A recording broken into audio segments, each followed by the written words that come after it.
ndokakandisiya muna taisireva. Hongu, I have it all. Pamwedzi ndinowana about $50,000. Kwangu ndichakuti kuromba kusina ropa, kusina ng'anga, asi hungava upenyu here hama dzangu hwekurara nababa pamwe chete nemwana wavo at the same time. Kudirwa maspemu kumeso, ndorambidzwa kuvageza, ndozoita zvekuweterwa kuti abve kumeso kwangu. Usiku handirari, njere dzangu dzinoita sekupenga, dzimwe nguva ndinonorutsa ndikafunga zvinhu zvandinoenda through ka1 pamwedzi. Hongu, I have a lavish life. Tinodyiwa imo mumafine restaurants. I fly in business class nemabusinessmen. Apa ina I'm not even employed.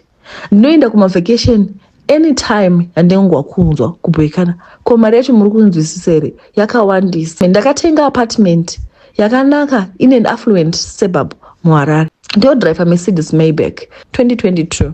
I go on shopping sprees ku Dubai, Paris, ku Italy, but